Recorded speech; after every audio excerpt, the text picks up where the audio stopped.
আমি আপনাদেরকে বলবো এই রোজার মাসে এটা একবার হলেও ট্রাই করবেন। আম্মু আজকে খুব সুন্দর একটা রেসিপি বানাবে। রমজানের মধ্যে বাসায় সবারই কম বেশি থাকে। প্রথমে দিচ্ছি টক দই, সামান্য একটু লবণ, সামান্য একটু বিট লবণ, সামান্য একটু টেরে নেওয়া জিরা গুঁড়া, সামান্য একটু মরিচের গুঁড়া। সুন্দর করে এটাকে মিক্স করে নেবেন।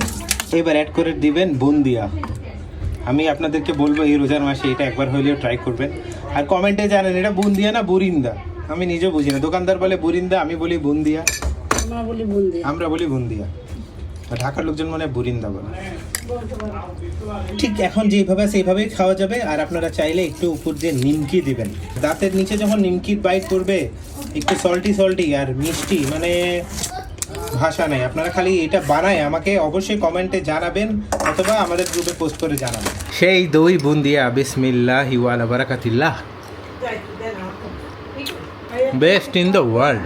এই জিনিসটা আগে আমি জীবনেও জানতাম না। আম্মু বানায় খাওয়াইছে একদিন। খাওয়ানোর পর থেকে ভাবছি যে এটা আপনাদের জন্য রেসিপিটা দিয়েই রাখি। আপনারা এই ভিডিওটা সবার সাথে শেয়ার করবেন, তারাও যেন এই স্বাদটা নিতে পারে।